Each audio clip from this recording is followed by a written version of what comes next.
Very good evening, my beloved student and my dear future WBCS officers. Welcome back on this learning platform, Civil Service 247. This is me, Shoman Goswami, educator of Civil Service 247, and I taught thousands of students like you past few years, civil service examination and others competitive exam battlefield. So my friends, এর আগের দিন আমরা sir class নিয়েছি Indian polity constitution. আমরা sir class শুরু করেছি, follow করছি M লক্ষ্মীকান্তের বুককে। এবং এখানে আমি তোমাদের বলেছি complete civil service preparation like UPSC, WBCS or any other state public service commission, any kind of whatever exam you are prepared in future, complete preparation Indian polity constitution যেখানে রয়েছে as a GS GK part complete cover হবে এই চ্যানেলে এই class থেকে, কেমন? তো M Laxmikanth mainly civil service এক্সামিনেশনের জন্য তোমরা যারা প্রিপারেশন নিচ্ছ তাদের তো ক্লাসটা স্যার উপকার দেবেই। যারা স্যার ইউপিএসসির জন্য প্রিপারেশন করছো, ডব্লিউবিসিএস এর জন্য প্রিপারেশন করছো, পাবলিক সার্ভিস কমিশনের জন্য, প্রত্যেকের জন্যই কাজে দেবে, কারণ তো বিষয় হচ্ছে এখানে কমপ্লিট আগের দিন আমরা বলেছি যে ছোট ছোট ক্লাসের মাধ্যমে ছোট ছোট পার্টে ভাগ করে কমপ্লিট এম লক্ষ্মীকান্তের বুককে ফলো করে ইন্ডিয়ান পলিটি কনস্টিটিউশনের কমপ্লিট যতগুলো চ্যাপ্টার রয়েছে প্রত্যেকটা ডিটেল অ্যানালিসিস করা হবে এই ক্লাসে। তো বেশি কথা না বলে সরাসরি ক্লাসে চলে আসি। আগের দিন ক্লাসে আমরা sir historical background of Indian constitution নিয়ে আলোচনা করেছি, এবং historical background of Indian constitution আগের দিনের ক্লাসে আমরা স্যার ফার্স্ট প্রেক্ষাপট দেখেছি। যারা নতুন স্টুডেন্ট রয়েছে, পার্ট 2 এর ক্লাসটা আজকে দেখছো, তাদেরকে আমি অনুরোধ করব make sure watch this previous class for your better conceptual understanding. But before we start this lecture, today we are going to discuss about historical background of Indian Constitution. আজকের ক্লাসটা শুরু করার আগে আমি তোমাদের 20 মিনিটের একটা কুইক রিক্যাপ, 20 মিনিট না 10 মিনিট টাইম নেব। 10 মিনিটের মধ্যে একটা কুইক রিক্যাপ আমি তোমাদের দেবো যাতে তোমাদের রিভিশনের জন্য সুবিধা হয়, কেমন? তো বিষয় হচ্ছে আমি একটু ইনটা নিয়ে নিই সবার আগে, জাস্ট এ মিনিট, খুব রিল্যাক্সে পড়ো, ধীরে সুস্থে পড়ো। প্রত্যেকদিন রাত্রিবেলায় তোমরা এখানে ক্লাস পাবে চ্যানেলে। তো যারা রেগুলার ক্লাস করবে তারা চ্যানেলটিকে সাবস্ক্রাইব করে রেখো, কন্টেন্টটাকে শেয়ার করো, যাতে আরো তোমার মতো দুজন স্টুডেন্টের স্যার উপকার হয়, কেমন? একদম okay sir. So start this topic. আজকে যেটা আমরা পড়বো sir historical background of Indian constitution part 2। আগের দিন কি পড়েছি স্যার? আগের দিন আমরা বলছিলাম যে constitution, what is constitution? Constitution is a fundamental law of the land. What is constitution বেটা? Constitution is the fundamental law of the land. Constitution is the fundamental law of the land. Okay, sir. তো fundamental law of the land constitution হলো sir basic নিয়ম, কেমন? একদম। তো প্রত্যেকটা দেশেরই সংবিধান রয়েছে, ইভেন আমাদের ইন্ডিয়ারও কনস্টিটিউশন রয়েছে। তো আগের দিনের ক্লাসে আমি তোমাদের বলেছিলাম যে লাইক ইউএসএ, ইউকে, এদের সঙ্গে আমাদের কনস্টিটিউশন এক নয় কেন। যেমন ইউএস এর কনস্টিটিউশন খুব রিজিড, দুষ্পরিবর্তনীয় সংবিধান, রিটেন কনস্টিটিউশন, কিছুটা মিল দেখা যায়। ইউকের কনস্টিটিউশন স্যার অলিখিত সংবিধান, আনরিটেন কনস্টিটিউশন, এবং স্যার সুপরিবর্তনীয় সংবিধান। অলিখিত সংবিধান মানে ভাববে না যে লোকে স্যার মেমারাইজ করে রাখে, হ্যাঁ। অলিখিত সংবিধান কথার অর্থ হলো যেটাকে স্যার সহজে পরিবর্তন করা যায় সাধারণ আইন পাশের পদ্ধতিতে। বোঝাতে পারলাম না পারলাম না? তো বিষয় হচ্ছে ভারতের সংবিধান স্যার দুষ্পরিবর্তনীয় এবং সুপরিবর্তনীয় সংমিশ্রণ। যখন আমরা পড়বো features of the Indian constitution তখন আমরা দেখবো। তো বিষয় হচ্ছে যে স্যার ভারতবর্ষের সংবিধান কেন এরকম, ইউএসএ ইউকে এর মতো নয় কেন? কারণ হচ্ছে ভারতবর্ষের স্যার পাস্ট আলাদা। বুঝতে পারলাম? হ্যাঁ স্যার। তো আমরা দীর্ঘদিন sir British East India company এবং তারপরে স্যার ব্রিটিশ গভর্নমেন্ট, বুঝতে পারলাম? হ্যাঁ স্যার। তারপরে স্যার ব্রিটিশ গভর্নমেন্টের আন্ডারে স্যার আমরা ছিলাম, হ্যাঁ। তো ব্রিটিশ ইস্ট ইন্ডিয়া কোম্পানির আন্ডারে আমরা কতদিন রুলিং এ ছিলাম স্যার? আমরা যদি বলি তাহলে মোটামুটি স্যার 1757 থেকে একেবারে 1857 অব্দি। বোঝাতে পারলাম না পারলাম না? 1757-তে battle of Plassey, after that 1764 battle of Buxar, and after that 1765 tax collection right, Diwani right. তারপর থেকে একদম 1857, রিভোল্ট অফ 1857 অব্দি ব্রিটিশ গভর্নমেন্টের আন্ডারে কতদিন ছিলাম স্যার? ব্রিটিশ গভর্নমেন্টের ডাইরেক্ট রুলিং এর আন্ডারে, ক্রাউনের। তো 1858 থেকে টিল 1947 ইন্ডিয়ান ইন্ডিপেন্ডেন্ট অ্যাক্ট অব্দি, বোঝাতে পারলাম না পারলাম না? তো 1858 গভর্নমেন্ট অফ ইন্ডিয়া থেকে শুরু করে 1947 ইন্ডিয়ান ইন্ডিপেন্ডেন্ট অ্যাক্ট অব্দি। তো এই যে আমাদের 250-300 বছরের ব্রিটিশ কলোনিয়াল রুলিং এর আন্ডারে থাকা, এটা আমাদের স্যার বিশেষভাবে প্রভাবিত করেছে ভারতের সংবিধানকে। তো আমরা ইন্ডিয়ান পলিটি কনস্টিটিউশনে পড়বো Indian constitution, but before Indian constitution আমাদের জানার আগে আমরা আগে জানছি যে ইন্ডিয়ান কনস্টিটিউশনের ইভলিউশন কিভাবে হলো, এর পাস্ট কি রয়েছে, এর ঐতিহাসিক প্রেক্ষাপট কি রয়েছে, হিস্টোরিক্যাল ব্যাকগ্রাউন্ড কি রয়েছে, কেমন? তো হিস্টোরিক্যাল ব্যাকগ্রাউন্ড আগের দিন আমরা স্যার পড়েছিলাম, স্টার্ট করেছিলাম 1773 থেকে। আমি তোমাদের বলেছিলাম যে স্যার 1773-তে first British government first time 1773-তে এটা অনুভব করে যে এবার টাইম রয়েছে রেগুলেট করতে হবে, বুঝতে পারলাম? এবার টাইম রয়েছে রেগুলেট করতে হবে। কাকে রেগুলেট করতে হবে স্যার? রেগুলেট করতে হবে ব্রিটিশ ইস্ট ইন্ডিয়া কোম্পানিকে। কোথায়?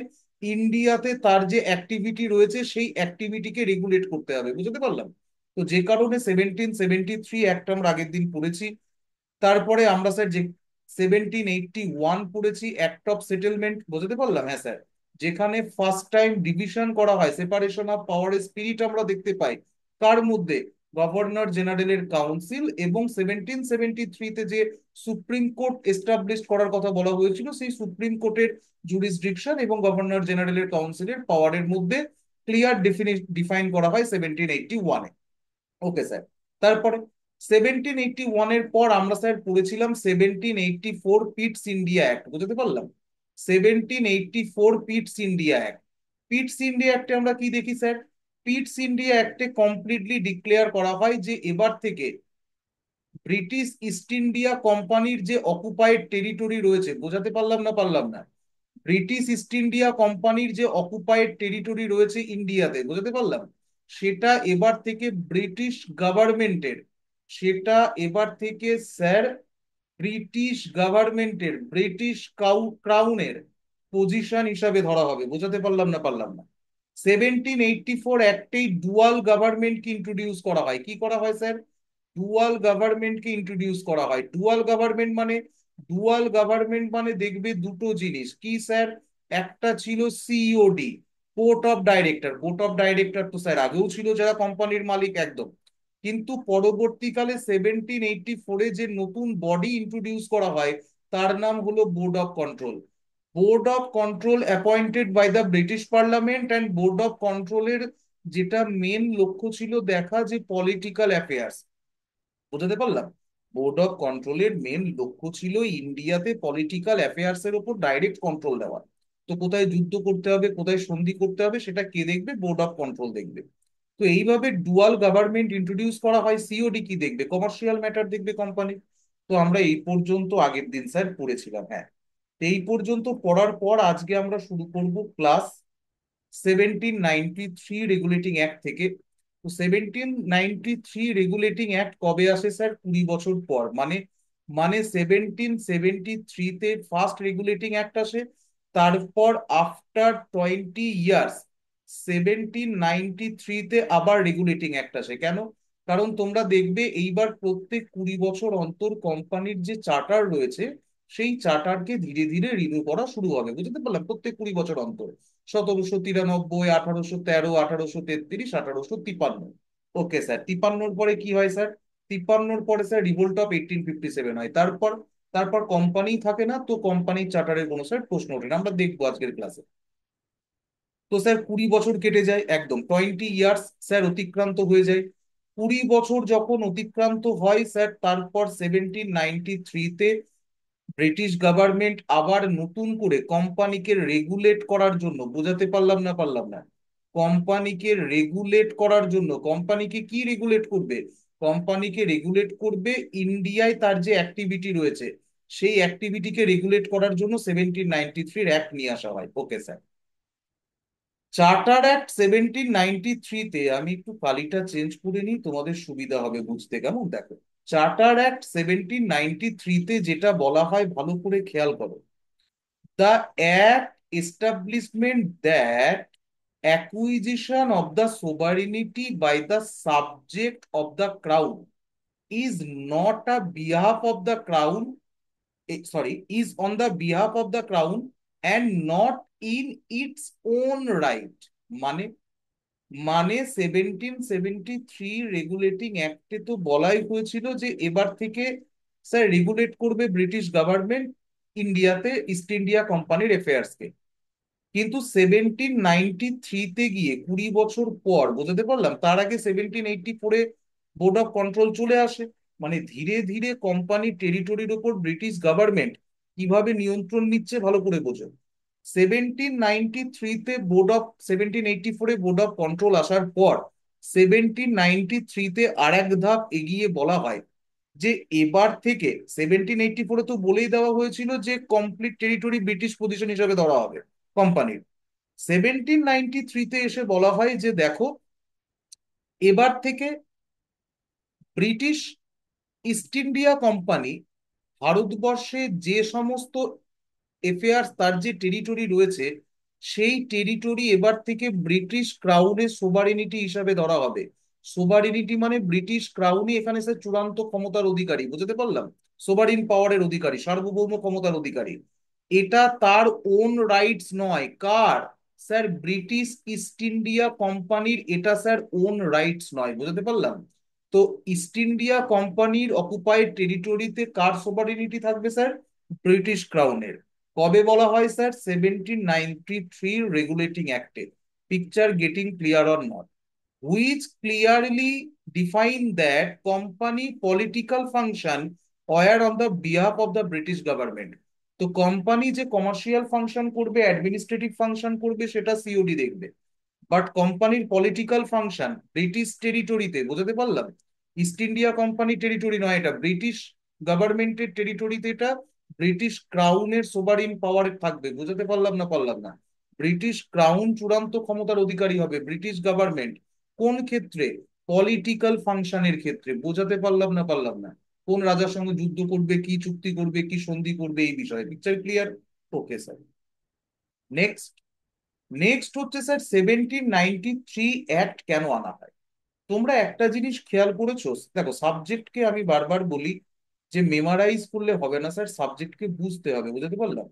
হিস্ট্রি তো এটা নয়, আমরা স্যার পলিটি পড়ছি, কিন্তু যেহেতু ইন্ডিয়ান কনস্টিটিউশন পড়ছি এবং ভারতবর্ষ স্যার দীর্ঘদিন কলোনিয়াল এরা ব্রিটিশ শাসনের মধ্যে দিয়ে ছিল, ব্রিটিশ গভর্নমেন্টের শাসনের মধ্যে দিয়ে ছিল, ডাইরেক্ট রুলিংয়ে। ইন্ডিয়ান কনস্টিটিউশনের রিভিউলেশনের ক্ষেত্রে ব্রিটিশ গভর্নমেন্টের টাইমে এবং কোম্পানি রাজের টাইমে যে সমস্ত regulating act, charter act, government of India act হয়েছে, তার স্যার প্রভাব রয়েছে, কেমন? তো একটা জিনিস বোঝো, 1773 অ্যাক্ট কেন আনা হয়েছিল sir? Sir first time regulate করার জন্য। ওকে ওকে। 1784 অ্যাক্ট কেন আনা হয়েছিল স্যার? স্যার সিওডি কে তৈরি করা হয়েছিল, সরি, বিওসি কে তৈরি করা হয়েছিল sir, board of control K কি করার জন্য? ইন্ডিয়াতে কোম্পানির এফেয়ার্স কে দেখার জন্য, পলিটিক্যাল এফেয়ার্স কে ডাইরেক্ট কন্ট্রোল নেওয়ার জন্য। Okay sir. তো 1793-তে কি করা হলো? 1793-তে, শোনো শোনো শোনো, 1773-তে একটা জিনিস শুরু হয়েছিল, কি মনে আছে কি শুরু হয়েছিল স্যার? 1773-তে একটা পোস্ট ডিজাইন করা হয়, যেটাকে বলা হয় গভর্নর জেনারেল অফ বেঙ্গল, বোঝাতে পারলাম? তো গভর্নর জেনারেল অফ বেঙ্গল মানে কোথায় বসতো স্যার? কলকাতায় বসতো, ফোর্ট উইলিয়ামে। Okay sir. তো আরো যে প্রভিন্স গুলো ছিল, আরো প্রভিন্স মানে এখানে আমার স্যার বোম্বে প্রভিন্স, আমি মানে স্যার, আমি মানে ব্রিটিশ রাজ। Okay sir. তো এখানে আমার স্যার বোম্বে প্রভিন্স। ওকে। এখানে আমার sir Madras Province. Okay sir. তো বিষয় হচ্ছে বোম্বের গভর্নর এবং মাদ্রাসের গভর্নরের যে লেজিসলেটিভ পাওয়ার, সেটাকে ট্রান্সফার করা শুরু হয় towards the Bengal governor general, বুঝতে পারলাম। এবং বলা হয় যে এবার থেকে বেঙ্গলের গভর্নর, এই বোম্বের গভর্নর জেনারেল, সরি, বোম্বের গভর্নর এবং মাদ্রাসের গভর্নর এবার থেকে বাংলার গভর্নরের স্যার সাবঅর্ডিনেট হবে। এবং বাংলার গভর্নরের পোস্টকে ডিজাইন করা হয় as a governor general of Bengal, বুঝতে পারলাম। মানে গভর্নর অফ বোম্বে এবং মাদ্রাসের গভর্নরের যে লেজিসলেটিভ পাওয়ার, সেটাকে ট্রান্সফার করা শুরু হয়, সাবঅর্ডিনেট করে দেওয়া হয় কার কার আন্ডারে? বেঙ্গলের। Okay sir. 1793-তে এই প্রক্রিয়া স্যার কন্টিনিউ আরো বাড়তে থাকে। কোন প্রক্রিয়া? The era of centralisation. Centralisation মানে তুমি দেখছো যে বোম্বে এবং মাদ্রাজ, তাদের গভর্নরের লেজিসলেটিভ পাওয়ারকে দেওয়া হচ্ছে ওয়ান ম্যানের হাতে ধীরে ধীরে। 1773 থেকে স্টার্ট হচ্ছে। 1793-তে সেটা আরেকটু স্ট্রং হবে, 1813-এ সেটা আরেকটু স্ট্রং হবে, 1833-তে গিয়ে কমপ্লিট হয়ে যাবে। এবং যখনই কমপ্লিট হবে তখন গভর্নর জেনারেল অফ বেঙ্গলকে বলা হবে গভর্নর জেনারেল অফ ইন্ডিয়া। আমরা দেখবো 1833 অ্যাক্টে। কিন্তু 1793-তে এসে বলা হচ্ছে গভর্নর জেনারেল কি করা হবে, গভর্নর জেনারেল জেনারেলকে এক্সটেন্সিভ পাওয়ার দেওয়া হবে, বুঝতে পারলাম, তার সাবঅর্ডিনেট প্রেসিডেন্সির ওপর, মাদ্রাজ এবং বোম্বে। তো অলরেডি 1773-তে পাওয়ার দেওয়া শুরু হয়, সেটাকে আরো ইনক্রিজ করা হয়। বলা হয় যে এবার থেকে গভর্নর জেনারেল যখন প্রেজেন্ট থাকবে কোথায়, বোম্বে এবং মাদ্রাজ প্রেসিডেন্সিতে, কোথাকার গভর্নর জেনারেল স্যার, বেঙ্গলের, তখন তার ক্ষমতা রয়েছে হি উড সুপারসিড, তিনি যদি মনে করেন তাহলে স্যার সুপারসিড করতে পারেন কার ডিসিশনকে, মাদ্রাজ এবং বোম্বের গভর্নরের ডিসিশনকে। বোঝাতে পারলাম না পারলাম না? তো বিষয় হচ্ছে আরো ক্ষমতা দেওয়া হচ্ছে কাকে, বেঙ্গলের গভর্নর জেনারেলকে। মানে স্যার, মানে একটা কেন্দ্রীকরণ শাসনের আওতায় নিয়ে আসার চেষ্টা করা হচ্ছে ধীরে ধীরে। বুঝতে পারলাম? হ্যাঁ স্যার, এই পর্যন্ত ক্লিয়ার হয়েছে? এই পর্যন্ত? Okay sir. নেক্সট, নেক্সট হচ্ছে 1793 অ্যাক্টের আরেকটা গুরুত্বপূর্ণ পয়েন্ট, সেটা হচ্ছে স্যার কান্ট্রি টেট। আমি একটু কালিটা চেঞ্জ করে নিই, বুঝতে সুবিধা হবে, জাস্ট এ মিনিট। সেটা হচ্ছে sir country TET. What is this sir country TET? Just a minute. সেটা হচ্ছে স্যার কান্ট্রি টেট।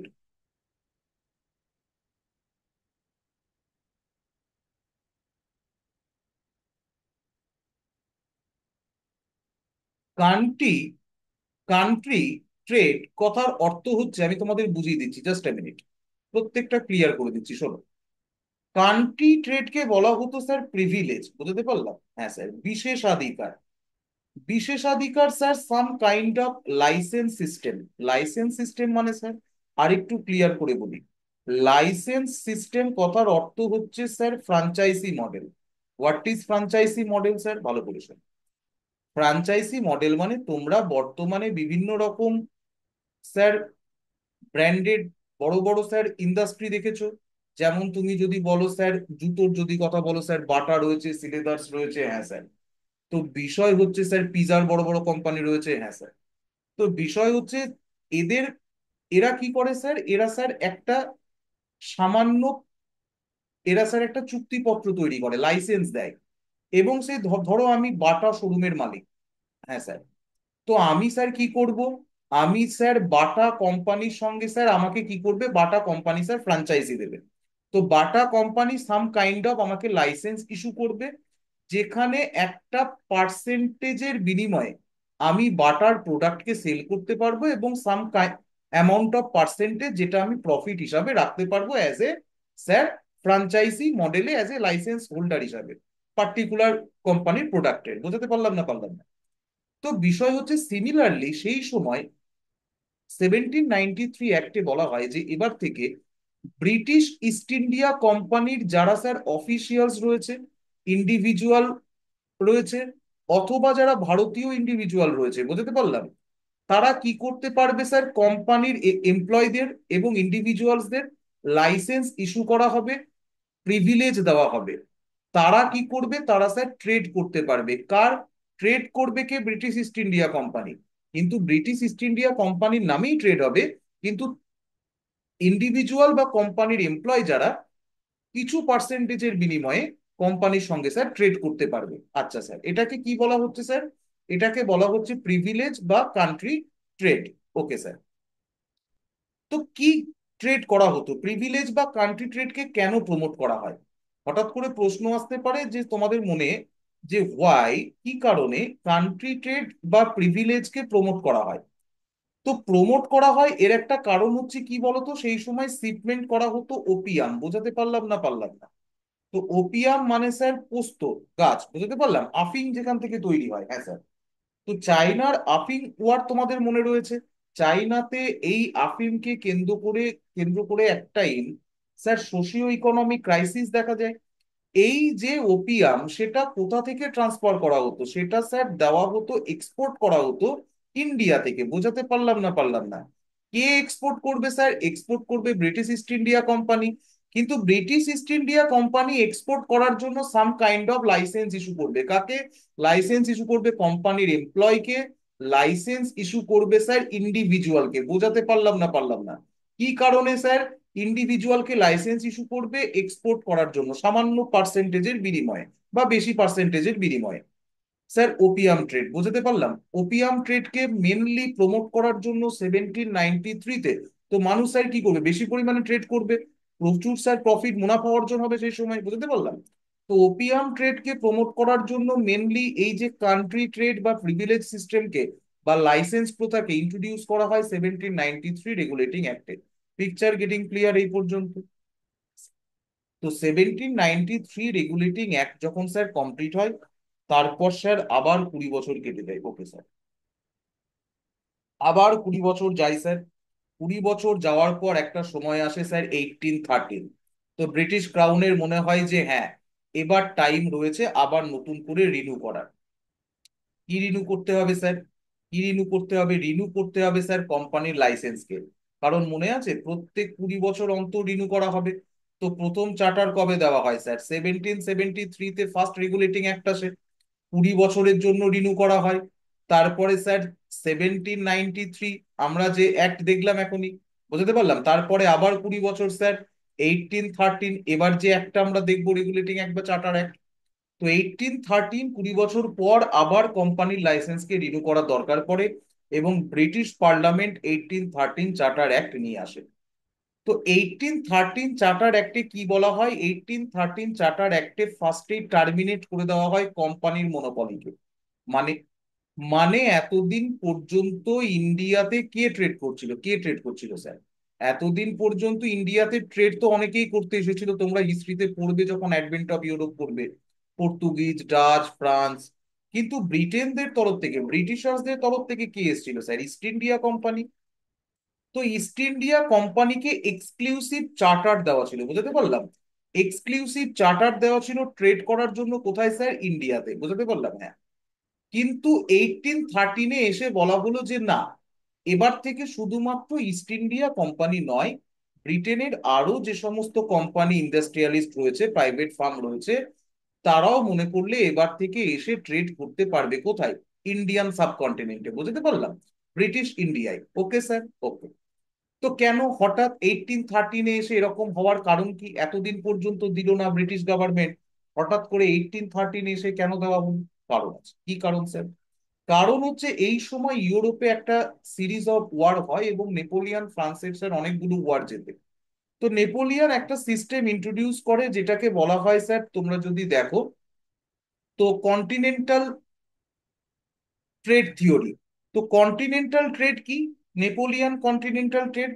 নেপোলিয়ান বলে যে দেখো, তোমরা যদি প্রথমত ব্রিটেনের সঙ্গে ব্যবসা করা যাবে না, ব্রিটিশদের সঙ্গে ব্যবসা করা যাবে না প্রথমত। বোঝাতে পারলাম? কাদের? ইউরোপের কান্ট্রিদের। Okay sir.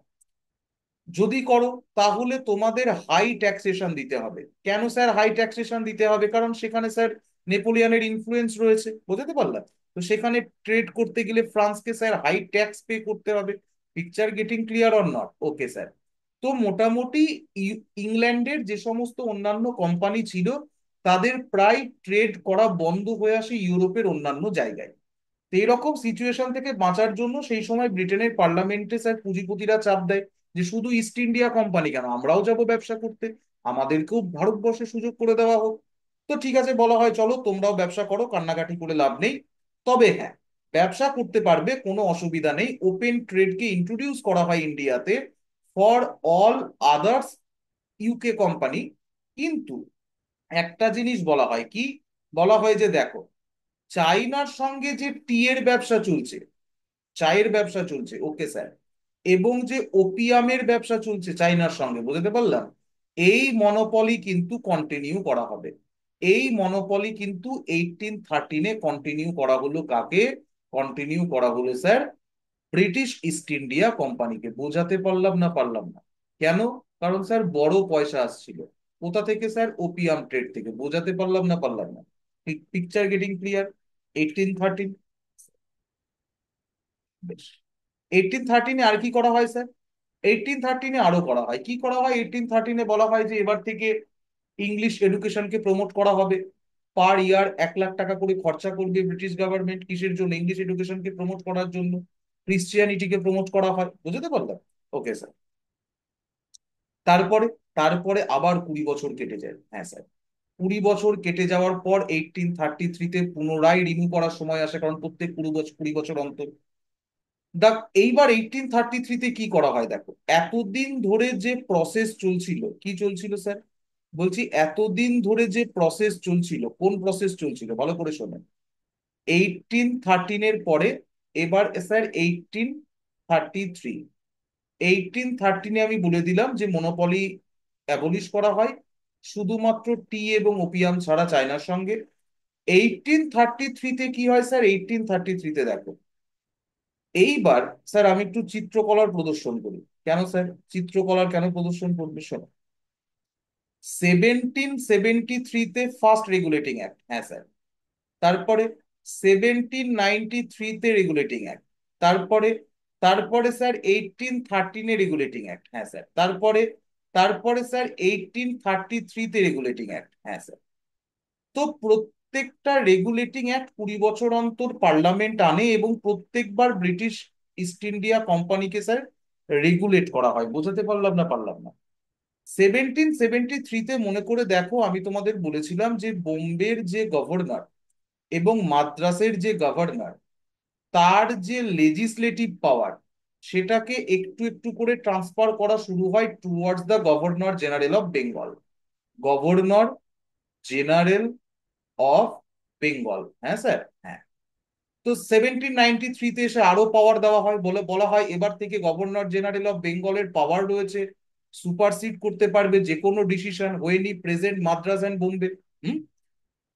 1813-এ কি বলা হয় স্যার? 1813-এ এসে তো কমপ্লিট বলে দেওয়া হয় যে এবার থেকে স্যার মনোপলি অ্যাবলিশ করা হবে, হ্যাঁ স্যার।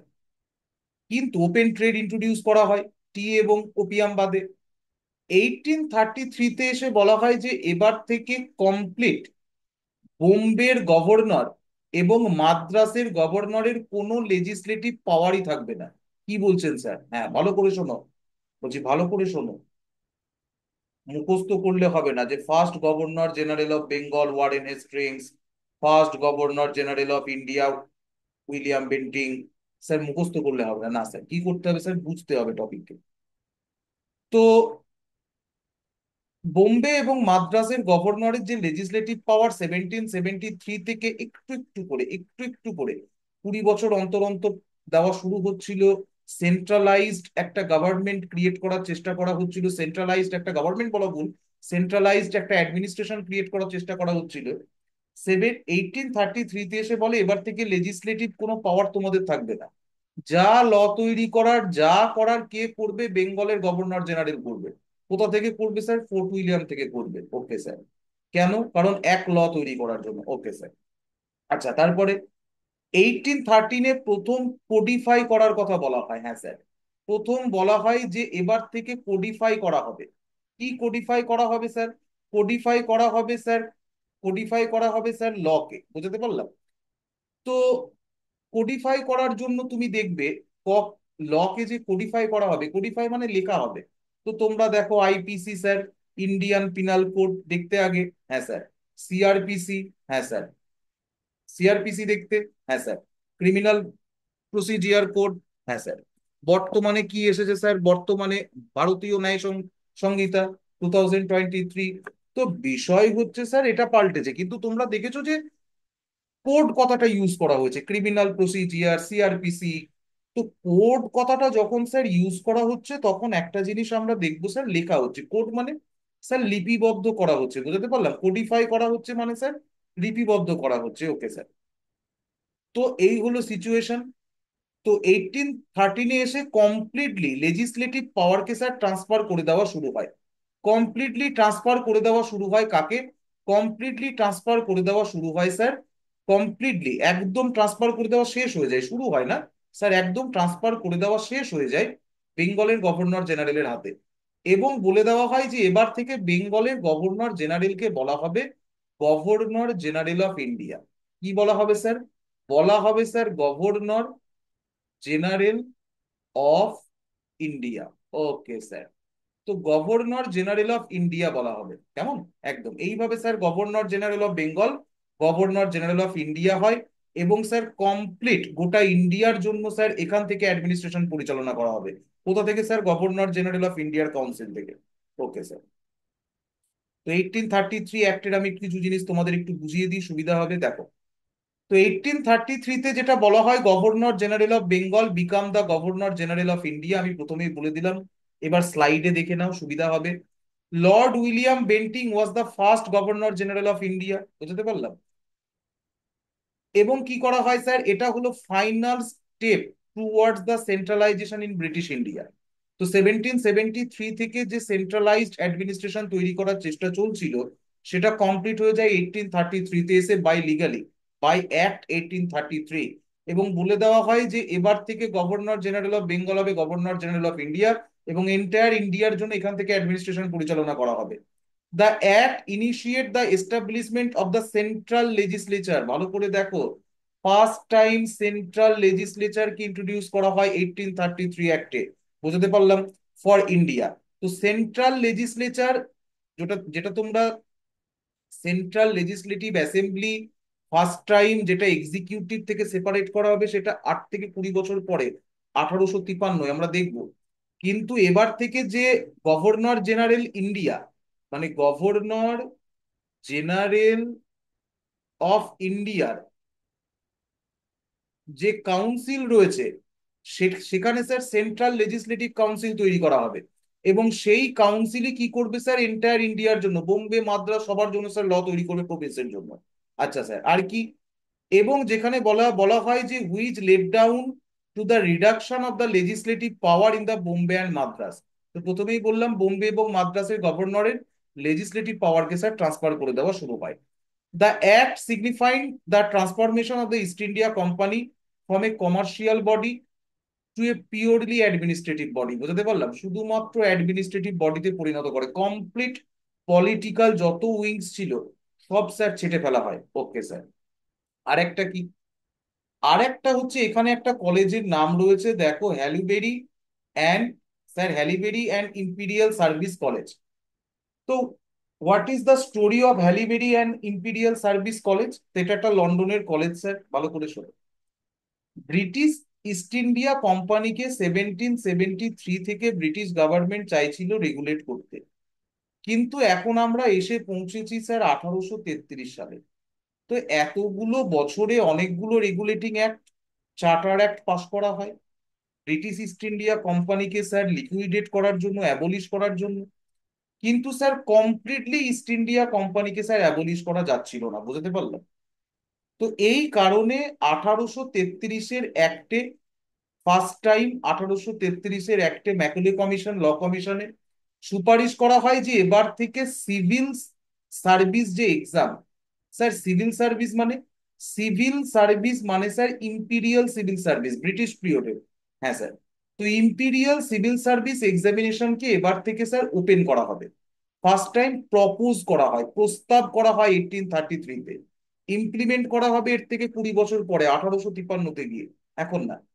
কিন্তু যে মুহূর্তে প্রপোজ করা হয় সেই মুহূর্তে বাতিল হয়ে যায়। কেন বাতিল হয়ে যায়? কারণ ব্রিটেনের পার্লামেন্টে স্যার ব্যাপক বিরোধিতা হয়, অপোজ হয়। কেন স্যার বিরোধিতা হয়? বিরোধিতা হওয়ার কারণ হচ্ছে, দেখো, ইস্ট ইন্ডিয়া কোম্পানির যারা কোর্ট অফ ডাইরেক্টর ছিল, they are not a merely businessman, বুঝতে পারলাম। তাদের স্যার পলিটিক্যাল ইনফ্লুয়েন্স চরম পরিমাণ ছিল, বুঝতে পারলাম। তো এতদিন পর্যন্ত তারা কেন বিরোধিতা করলো স্যার ওপেন সিভিল সার্ভিস এক্সামিনেশনের? কারণ হচ্ছে ইস্ট ইন্ডিয়া কোম্পানিকে যে ব্রিটিশ ক্রাউন বারবার চার্টার অ্যাক্ট, রেগুলেটিং অ্যাক্টের মাধ্যমে মনোপলিকে অ্যাবলিশ করা, 1833 এসে কমপ্লিট মনোপলি অ্যাবলিশ করে দেয়, বুঝতে পারলাম।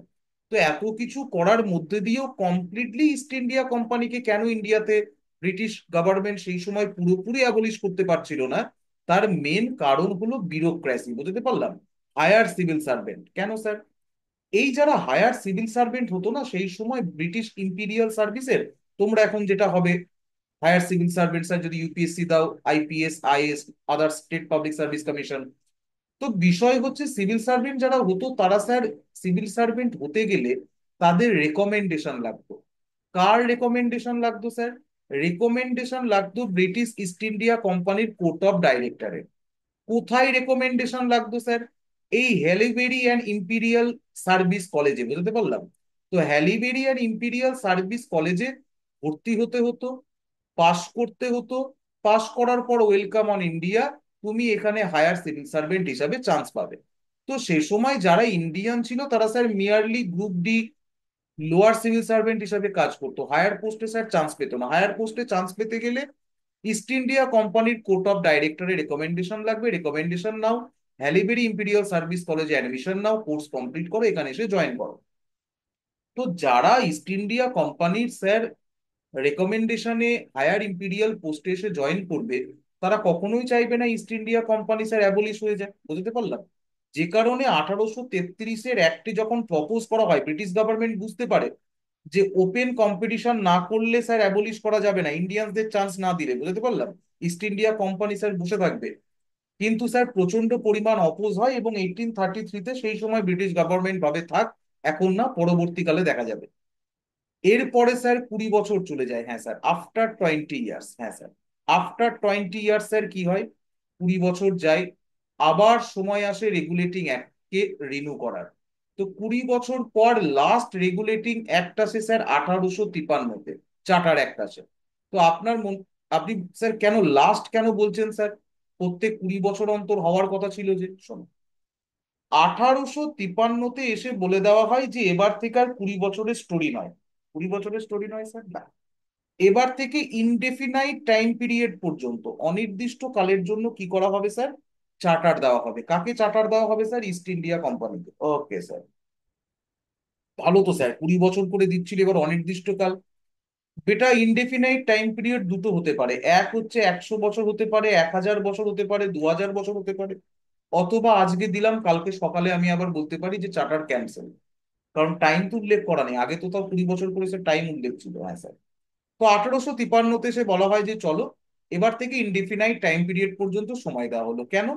কারণ 1853 আস্তে আস্তে কোম্পানির যাবতীয় পলিটিক্যাল উইংস এর উপর কমপ্লিট কন্ট্রোল নিয়ে নেয় British parliament. Company merely administrative body হিসাবে থেকে যায় 1853 হতে হতে। তো বলে চলো, তোমাকে ইনডিফিনাইট টাইম পিরিয়ড পর্যন্ত দেওয়া হলো, যেদিন যখন মনে হবে তখন বন্ধ করে দেওয়া হবে, কেমন?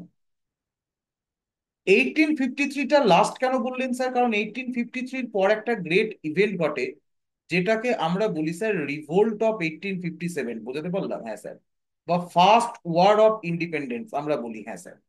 তো রিভোল্ট অফ 1857 হওয়ার পর British crown completely east India কোম্পানিকে ইন্ডিয়াতে স্যার অ্যাবলিশ করে দেয়। এবং 1858 সালে গভর্নমেন্ট অফ ইন্ডিয়া নিয়ে আসা হয়। বলা হয় এবার থেকে গুড গভর্নেন্স দেওয়া হবে। কাদেরকে? কাদেরকে দেওয়া হবে স্যার? ইন্ডিয়ানদের দেওয়া হবে, বুঝাতে পারলাম, হ্যাঁ স্যার, দেওয়া হোক না দেওয়া হোক পরের কথা, বলা হয়। তো government of India act sir আসে কবে?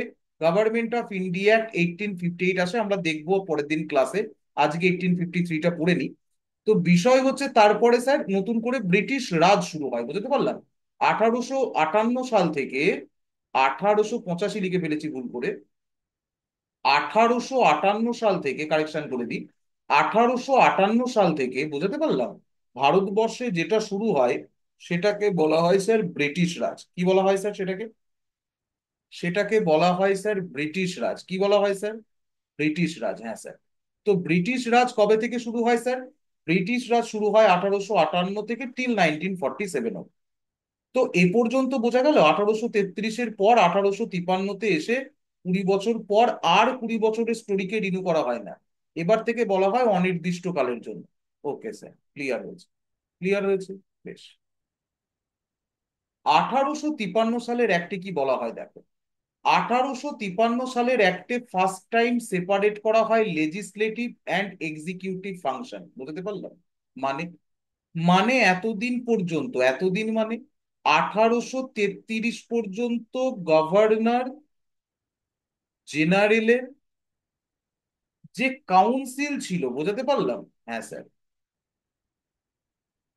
গভর্নর জেনারেলের যে কাউন্সিল ছিল, সে একসঙ্গে দুটো কাজ করত। কি কাজ করতো স্যার?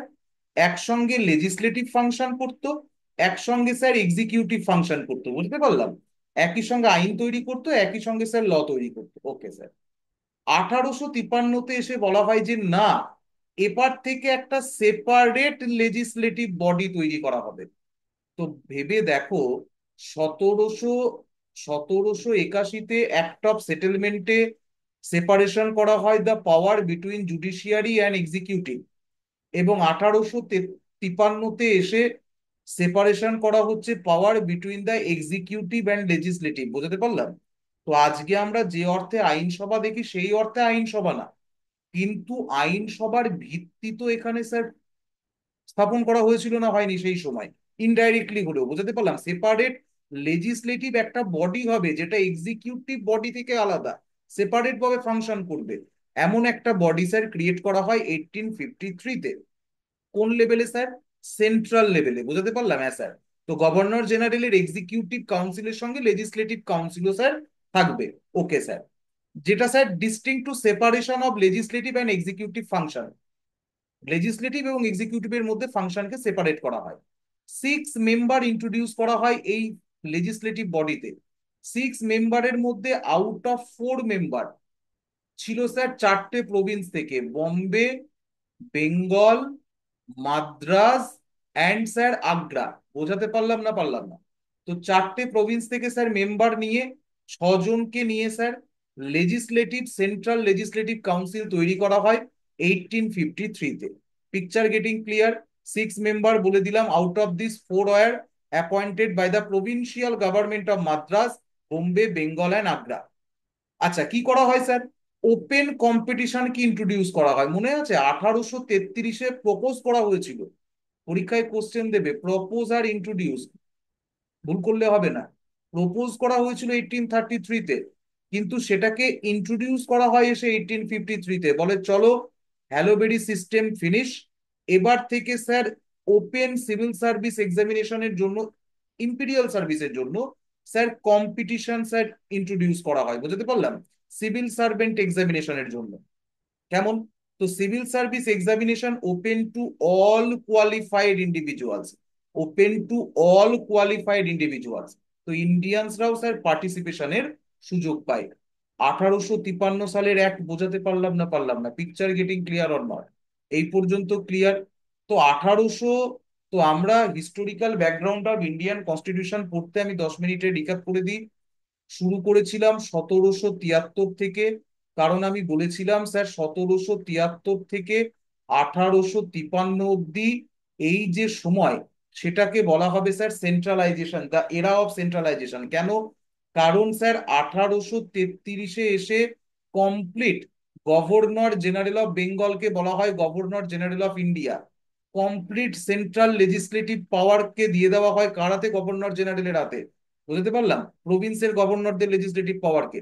এবং 1853-তে গিয়ে একটা সেপারেট লেজিসলেটিভ বডি তৈরি করা হয়, separate from from executive body. 1781-তে স্যার সেপারেশন পাওয়ারকে ফার্স্ট টাইম ইন্ট্রোডিউস করা হয় বিটুইন এক্সিকিউটিভ অ্যান্ড জুডিশিয়ারি। তো এইভাবে তো বুঝতে হবে আজকের সেপারেশন অফ পাওয়ার যখন তোমরা দেখবে কনস্টিটিউশন অফ ইন্ডিয়ায়, তো কোথা থেকে স্যার স্পিরিট, কোথা থেকে এমার্জ হয়েছে? এখান থেকে। তো এই রেগুলেটিং অ্যাক্ট গুলোকে, চার্টার অ্যাক্ট গুলোকে স্যার স্টাডি করতে হবে ভালোভাবে, যেটা আমি তোমাদের পড়িয়ে দিলাম। 1853-তে এসে স্যার কি হয়? কমপ্লিট লেজিসলেটিভ বডি তৈরি করা হয় 6জন মেম্বার নিয়ে, 4জন আউট অফ প্রভিন্সের। তো ধীরে ধীরে আমরা দেখলাম 1853 অব্দি একটা সেন্ট্রালাইজড অ্যাডমিনিস্ট্রেশনকে তৈরি করা হয়, যেখানে স্যার ইন্ডিয়ার যে লেজিসলেটিভ কাউন্সিল, সেটাই ওভারঅল ব্রিটিশ ইন্ডিয়ার জন্য, বুঝতে পারলাম, ওভারঅল স্যার ব্রিটিশ ইন্ডিয়ার জন্য স্যার ল তৈরি করবে। বোঝাতে পারলাম না পারলাম না? তো একে বলা হয় স্যার ক্ষমতার কেন্দ্রীকরণ। আফটার দ্যাট 1857 আমরা দেখব গ্রেট রিভোল্ট অফ 1857 হয়, কোম্পানিকে স্যার কমপ্লিটলি অ্যাবলিশ করা হয়, এবং 1858 গভর্নমেন্ট অফ ইন্ডিয়া পাসের মাধ্যমে ব্রিটিশ ক্রাউন ডাইরেক্ট স্যার ইন্ডিয়ার অ্যাডমিনিস্ট্রেশন নিজের হাতে নেয় টিল 1947 অব্দি, যেটা আমরা পরের দিন ক্লাসে দেখব। তো আজকের ক্লাস এই পর্যন্তই। আশা করি আমি বোঝাতে পেরেছি প্রত্যেকটা টপিক, প্রত্যেকটা কনসেপ্ট। তো পার্ট 1, পার্ট 2 সেন্ট্রালাইজেশন দেখলাম, পার্ট 3 পার্ট 4 হিস্টোরিক্যাল ব্যাকগ্রাউন্ডের গভর্নমেন্ট অফ ইন্ডিয়া অ্যাক্ট 1858 থেকে টিল আমরা দেখবো স্যার কত দূর, টিল আমরা দেখবো স্যার 1947 ইন্ডিয়ান ইন্ডিপেন্ডেন্ট অ্যাক্ট অব্দি। বোঝাতে পারলাম না পারলাম না? এই পর্যন্ত ক্লিয়ার হয়েছে না হয়নি?